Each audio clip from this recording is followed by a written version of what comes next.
So actually, while we were getting set up, uh, Rabbi Mark mentioned the eclipse that I'm sure for most of you, I know most of you are in North America. It's kind of a big deal today, and I know a lot of people have traveled and made extensive plans to be able to see it, of course, indirectly in a safe way. And Rabbi Mark commented, "Isn't it amazing?" I think I'm gonna slightly misquote him, so I'll say I'm paraphrasing him. Isn't it amazing suddenly the awe that people seem to have for these heavenly bodies that, of course, we can see anytime, right? They're always there, and that's exactly what I was gonna talk about, and we're gonna practice with anyway, because here in Israel tonight, actually just now, really literally just now, it just got dark. Looking out my window to verify it happened on schedule. We are now in the month of Nisan, which means Chodesh Tov, a good new moon to you, a good new month to you from your future. If you're in North America, if you're not here yet, you'll get there soon.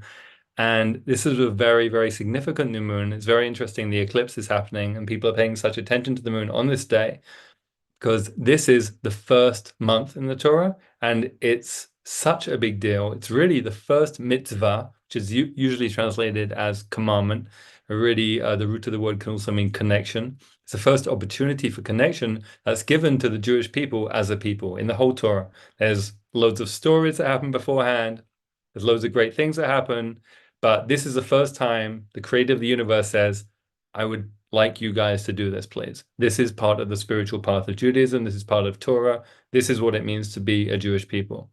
And we can understand it in so many different ways. Part of it is this is the first mitzvah, the first connection that's given to them on their journey from slavery to freedom. Before they can become free, they need to have their own relationship with time. So that's something obviously very relevant to Pesach. It always comes 2 weeks before Passover, and that we're going to practice with tonight. I'm just going to mention one other aspect of it from the Hasidic tradition. The Gera Rebbe, the Sfat Emet, 19th century Hasidic Rebbe, he takes early ideas from Kabbalah and really puts them very beautifully into a more modern language. He says there's this thing called emunah. We usually translate emunah as faith. Can also actually also mean faithfulness, as in a kind of showing up with consistency, a kind of doing what the right thing is, even when it's hard. But there's also an aspect to emunah, to faith and faithfulness, that the mystics say is really up to us choosing how we look at things and even how we imagine things. And he says that the real key to emunah is an awareness. And really, again, this is something that we have to choose to imagine, I think. It's not something that just shows up on its own. We have to choose to cultivate it, is to choose to imagine that in every moment, life is actually a gift. It's actually being given over and over again. And he connects this very beautifully to the new moon because he says, the word we have for month in Hebrew, chodesh, the root letters of the word also mean new and renewal. So really the kind of like inner meaning of chodesh is chadash, is that life is renewed. And just like the moon is renewed, he says we are always renewed in every moment. And the moon is one of the many things which is there to remind us of this amazing fact. And the fact that we, the Jewish people, have this very deep connection to the moon, basing our calendar on it in so many ways, and we're compared to it in so many ways throughout our tradition, is there to remind us that just like the moon waxes and wanes, but it's always on this journey of renewal. It's always going to be, again, chadash, over and over again, as this Rosh Chodesh, this new moon, which is happening now tonight and will be soon in North America, is again reminding us, it's giving us an opportunity to see the freshness of life. So we're going to practice with the intention of the possibility of the question of, is life being renewed in each moment? Like what happens if we just ask that, if we open to that possibility in our practice? So I'm going to lead us into it. We'll sit as is usually the case, I imagine, in these sits, with a safe anchor that's an object that it's safe for you to bring your attention to. And from there, we'll introduce the intention. So let's bring our attention inside ourselves. I'll offer some guidance.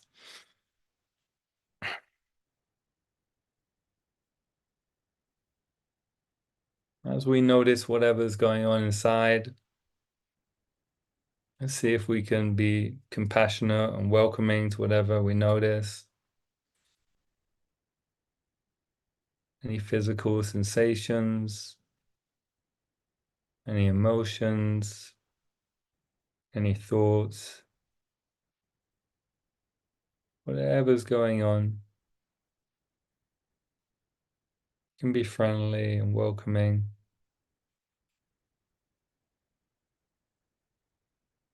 And we're going to choose for ourselves that safe anchor I mentioned. If you meditate regularly, you may have one. If you're not sure what to use, I suggest a place in your body that doesn't bring you pain when you focus on it. So a safe home base in your body. And if that's not available for you today, then I suggest a visualization or a mantra or even the sounds that you might be able to hear. But choose one object to focus on.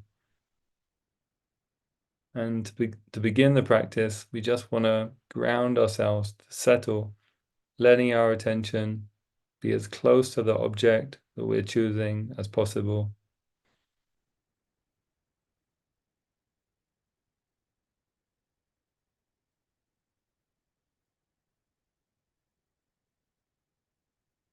Of course, it's not so easy, which is why we practice. Our attention is bound to wander. That's absolutely fine. So without judgment, we're here to just do this practice of bringing our attention back to that object we've chosen with diligence, moment by moment.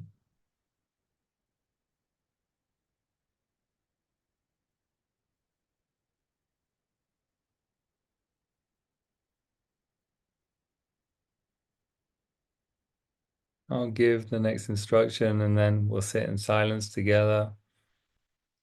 Now, even here, when we're focusing just on the object, moment by moment,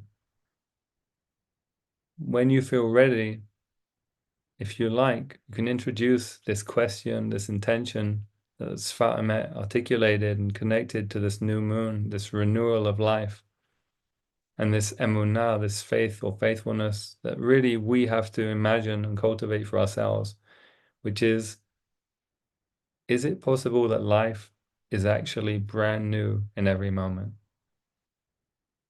Whatever the object is I'm focusing on, in other words, is it actually different in each moment if I really pay attention?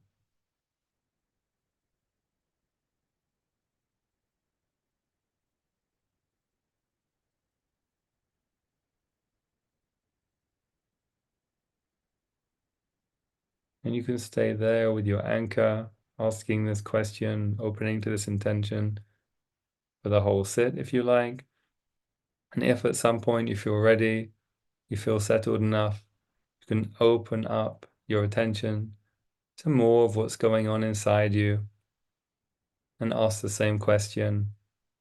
See if you can sense the renewal of life in whatever you experience. And of course, the anchor is there to support us, and we'll come back to it whenever we feel it's a good idea for us.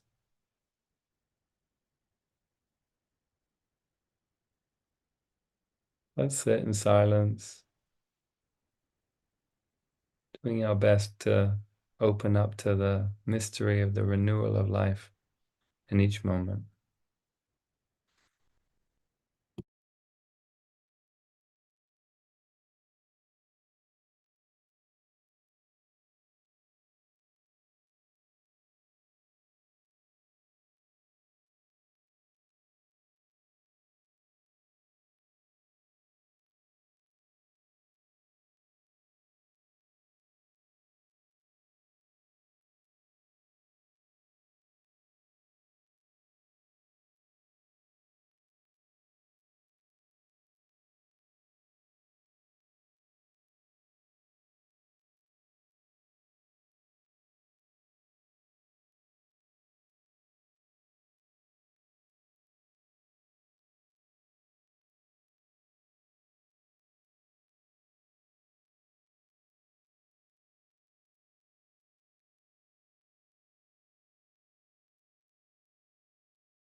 And let's gently bring this practice to a close.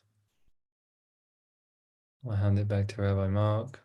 Thank you, everyone, for your practice. Thank you so much, Rabbi Daniel.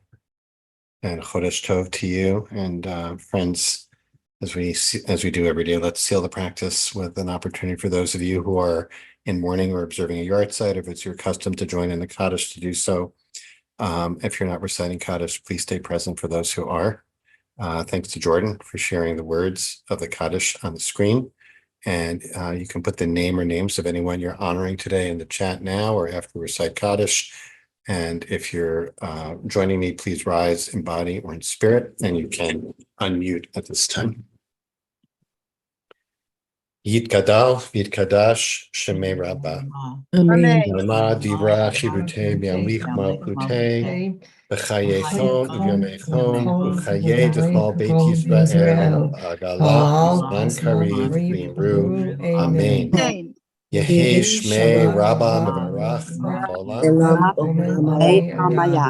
Barach v'yishtabach v'yitpa'ar v'yitramam v'yitnaseh v'yithadar v'yitalev v'yithalal Shmei d'kudsha b'reichu la'ela min kol birchata v'shirata tush b'chata v'nechemata da'amiran da'alma bru Amen. Amen. Yehi Shlama Rabbah min Shemaya Chaim Aleinu v'al kol Yisrael bru Amen. Amen. Oseh shalom b'mromav Uyaseh shalom aleinu v'al kol Yisrael v'al kol Yisrael b'mru Amen. Amen. Amen. Amen. And friends, thanks for joining us today. I'm putting in the chat our lineup for teachers for the rest of this week. Thanks to Rabbi Daniel Raphael Silverstein for leading off our week of practice so beautifully. Tomorrow, Rosh Chodesh Nisan, which, as Rabbi Daniel said, has come in already in Israel. We'll be marking it with a sit led by Sarah Waxman of the Athawel Project, who leads us always on or near Rosh Chodesh. On Wednesday, Zach Newman of Hamakom will lead us. Thursday, Rabbi Mira Weil. And Friday, as we said into Shabbat, Rabbi Margie Jacobs. So a beautiful week of practice.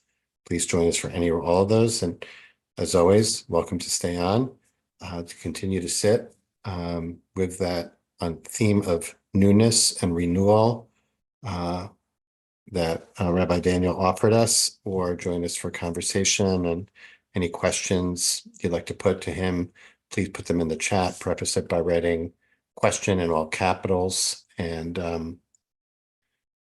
Daniel, let me bring you in here. I'm also going to want to do a little, I don't want to put you on the spot, but I didn't realize I didn't ask you whether you, whether there's a wrap in you today or not, which no obligation whatsoever. Just if you have one, I just wanted to know. I am going to try and think of one that's relevant. Okay, I'm getting a little Let's see if your questions can make me remember one. Okay, we'll see. Well, I actually want to ask you a question. It's when there were all these this confluence of these things that are happening, and there was also an earthquake and on the East Coast this week, very rare. Thank God, nothing terrible happened, but it's a lot going on in the natural world, and in as we know too well, in civilization, as we call it.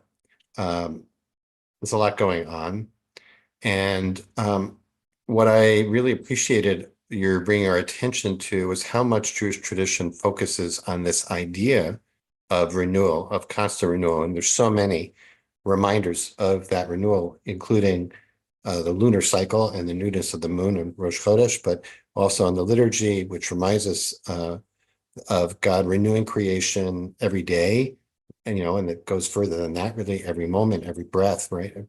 And it struck me, you were focusing on this midah, the quality of emunah, faith or faithfulness, or I forgot exactly how you put it, was really good.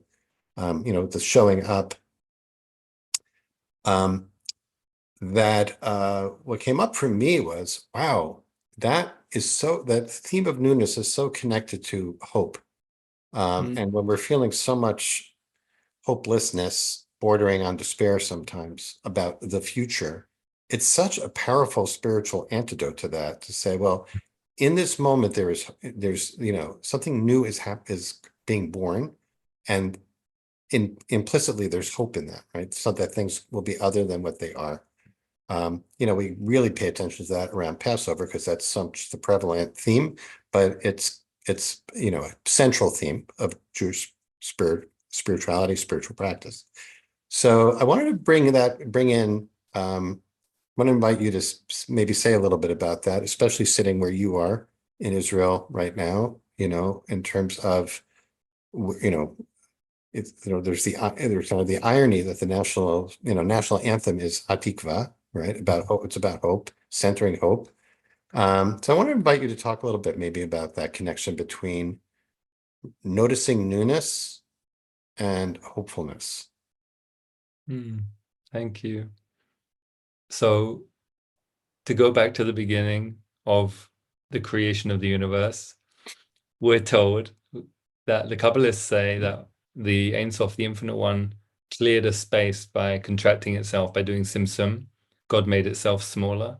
And then in that empty void, the Ein Sof sent this line of light, which is where all life came from. That line of light contained everything that was necessary for life. And that line of light is called a kav, kuf, vav, which is the same root word as tikva, hope, you mentioned. And that line of hope, that line of life, really into that dark, void, empty space is like a very powerful image for us to carry in whatever situation we're in.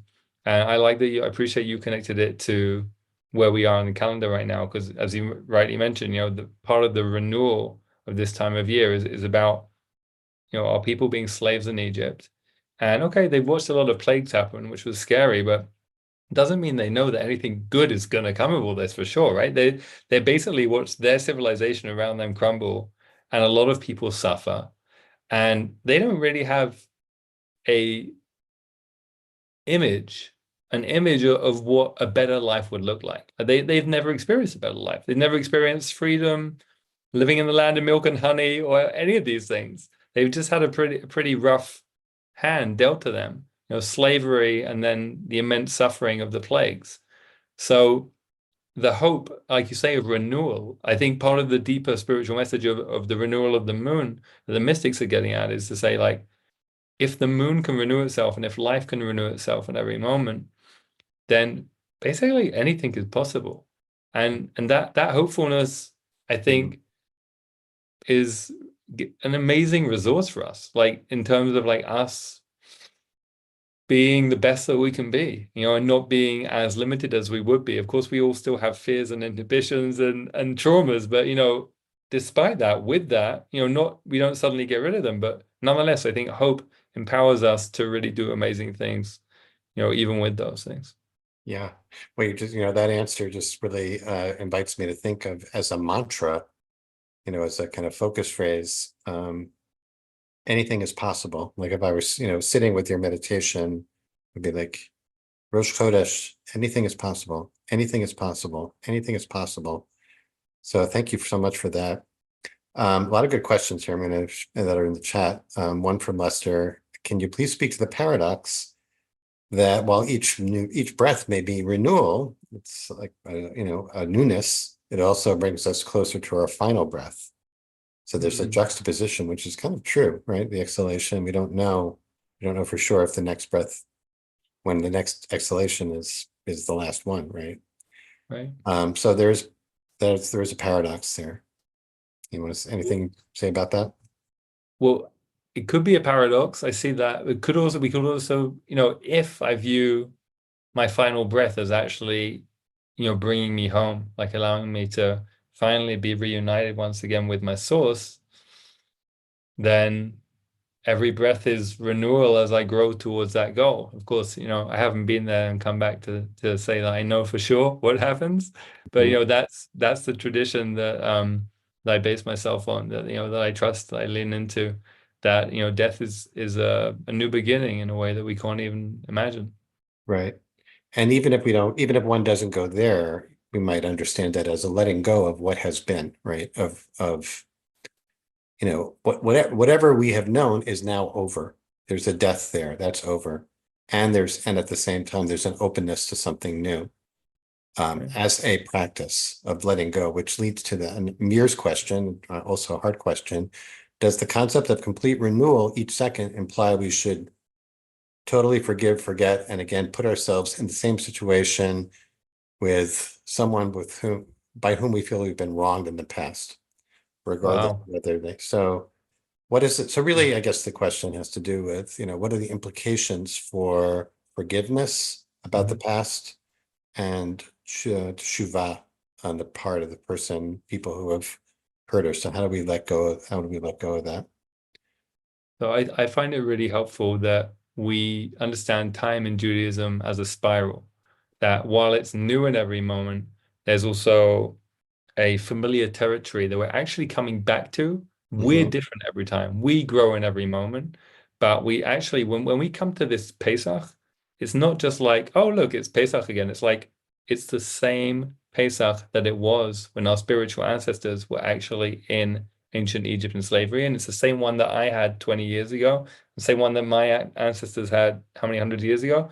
Like the same light, the same vibration, the same energy, the same opportunity. But we are different every time.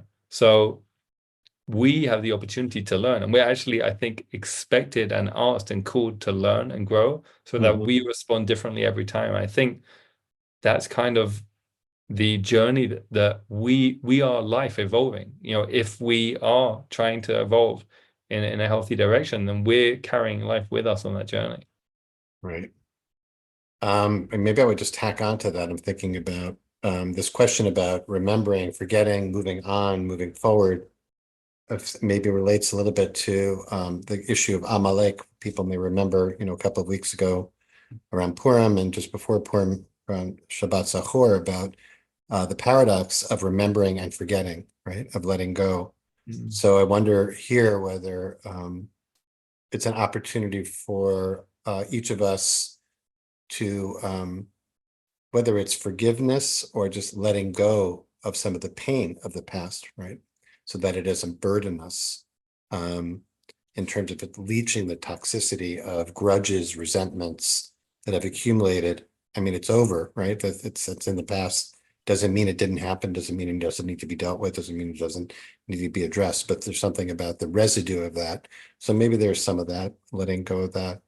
And then two quick questions. Mark, can I say one more thing about that? Please. I mentioned before the Kabbalistic creation story that God, the Ein Sof, had to do Tzimtzum, had to pull back to make space for creation. I think that's a teaching about growth that's relevant to that question about forgiveness too. For any growth to happen, there has to be a pulling back, a constraint, a letting go, a cutting back, and then there's room for something new to happen. Right, that's great. Okay, so Lori's questions. 2 quickies. First, though, I believe in rebirth every moment. I'm not sure our impact on others' memories of us are erased and reborn each moment.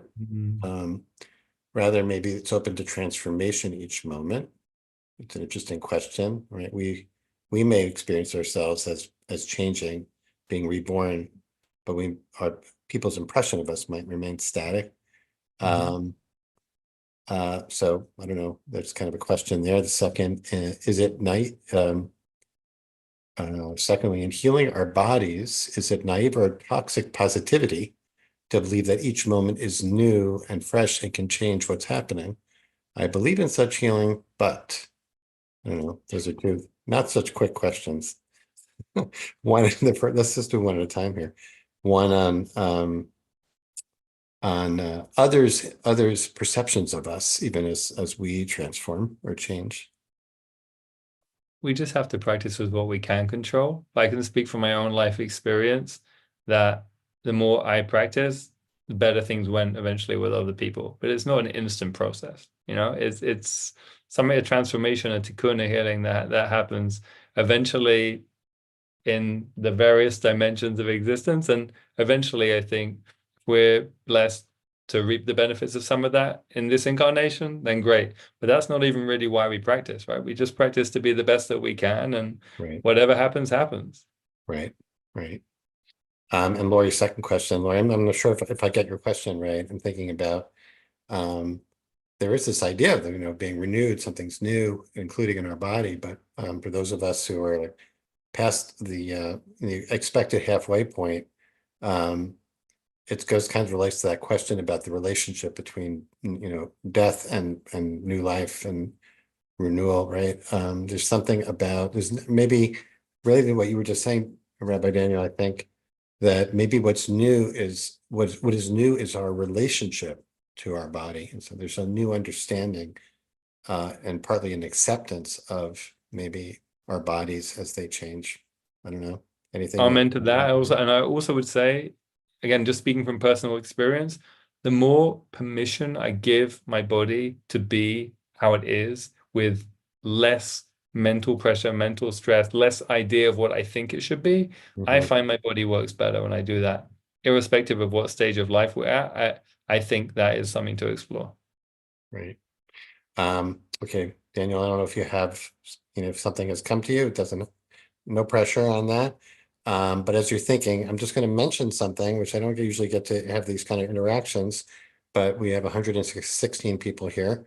Just a thought, and we welcome your feedback either in the chat now or other times or by email.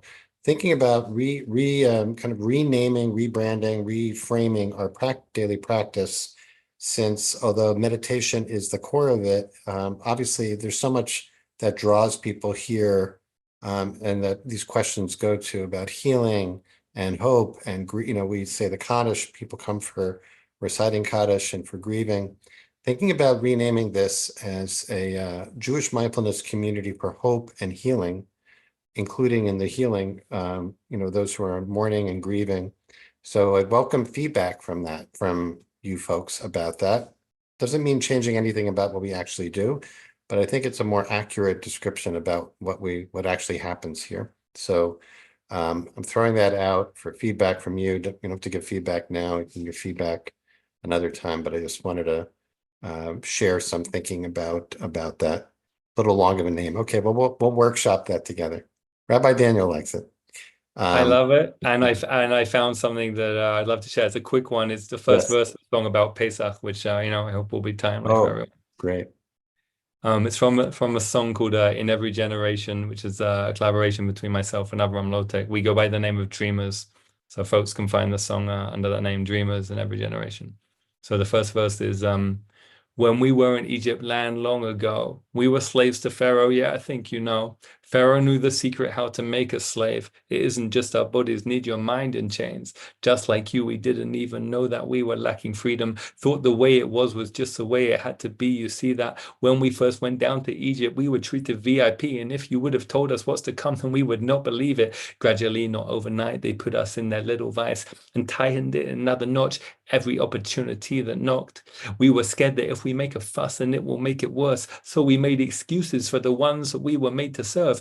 It's just a little phase, it's bound to pass, and then you'll see Pharaoh knows we're good Egyptians and he wants us to be free. What was lacking was awareness of the truth of our condition. We devalued freedom till we didn't see the freedom missing.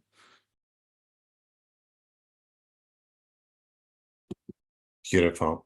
Thank you so much. I'm going to put, for those who would like to find Dreamers on YouTube, that's in there. By the way, the current name of this is the Daily Sit.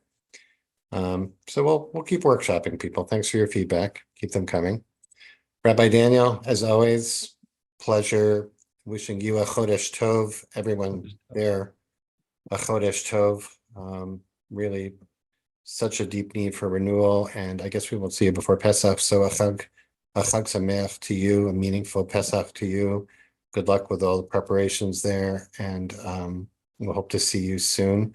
Thanks to Jordan for holding our space, holding our Mishkan, our sanctuary here together, and to each of you for being here. We'll hope to see you tomorrow, practicing with Sarah Waxman of At the Well for Rosh Chodesh Nisan.